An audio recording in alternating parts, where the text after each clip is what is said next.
Olá, bem-vindos à monitoria de matemática do IFRJ Campus Duque de Caxias. E no vídeo de hoje vamos conversar sobre a relação que existe entre função exponencial e o coronavírus. Vamos começar com a definição. Função exponencial é aquela que a variável está no expoente e cuja base é sempre um número maior que zero e diferente de 1. Essas restrições são muito necessárias. Essa aqui é a estrutura de uma função exponencial. Como podem ver, o a é o número que não muda. E a variável é o x que está no expoente. Agora, vamos imaginar uma situação. Imagine uma pessoa infectada com o coronavírus. Essa pessoa ela tem contato no primeiro dia com duas outras pessoas. E essas outras pessoas também têm contato com duas cada uma. E no terceiro dia, cada uma tem contato com duas também. E assim sucessivamente. Esse exemplo segue a função f de x igual a 2 elevado a x, sendo 2 a constante e x a variável. E nesse caso, x é o número de dias. Agora, vamos substituir x por 10, imaginando que se passaram 10 dias. Então, fica f de 10 igual a 2 elevado a 10, que é igual... O resultado é 1024. Então, apenas no 10º dia, 1024 pessoas seriam contaminadas pelo coronavírus, fora as pessoas que foram contaminadas nos dias anteriores. E agora, vamos imaginar que se passaram 30 dias. Então, vamos substituir x por 30. No caso, fica f de 30 igual a 2 elevado a 30. Essa conta resulta em 1.073.741.824. Então, fora os 29 dias anteriores, apenas no 30º dia, mais de 1 bilhão de pessoas seriam infectadas. Aqui eu coloquei alguns valores na tabela para ficar mais simples.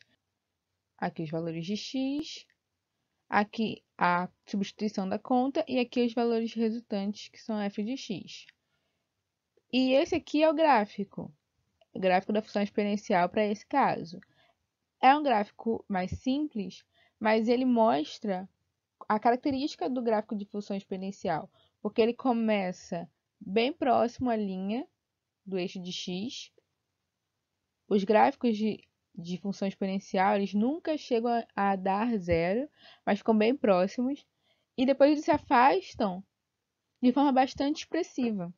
E é essa progressão da função exponencial. Ela começa com valores bem pequenos, como aqui, nos casos iniciais, e depois dá um salto bem grande, como aqui, após 10 dias, e como a gente calculou, após 30 dias. Alguns pontos importantes sobre o coronavírus.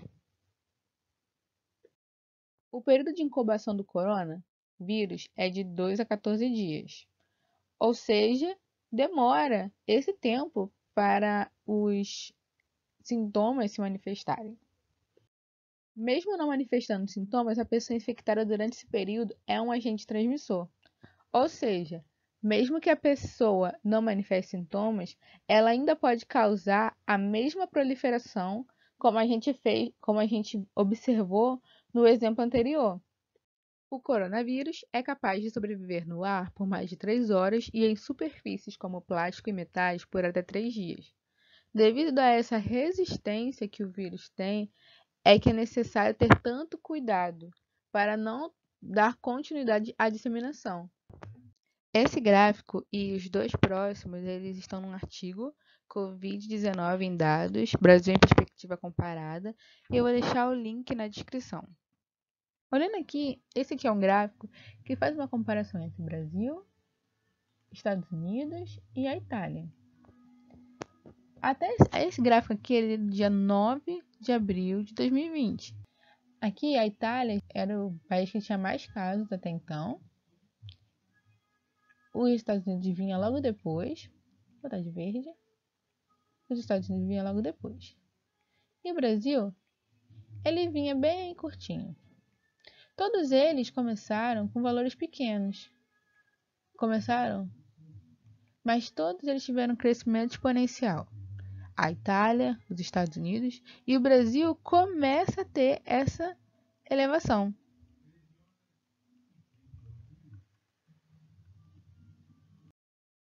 Então, as medidas de higiene e isolamento social, elas diminuíram a propagação dos vírus. Dessa forma, diminuindo o crescimento do gráfico. Mas o gráfico continua crescendo, só que de forma mais devagar. Olhando para esse outro gráfico, que tem um número estimado de casos de Covid-19 no Brasil até dia 16 de abril, aqui na linha 16, mostra os valores já observados e aqui, nessa faixa aqui, azul e cinza, mostra o predito. Então é por isso que nós precisamos continuar tomando as medidas para que essa faixa aqui não aconteça. Vamos continuar tomando as medidas necessárias para que a curva pare de crescer e tomando os cuidados para que ela diminua o máximo possível. E aí, gostou? Espero ter conseguido esclarecer suas dúvidas. Não deixe de estudar e praticar. Curta o vídeo, comente e compartilhe com alguém que você acha que esse vídeo pode ajudar. Obrigada por ter assistido e bons estudos. Até a próxima!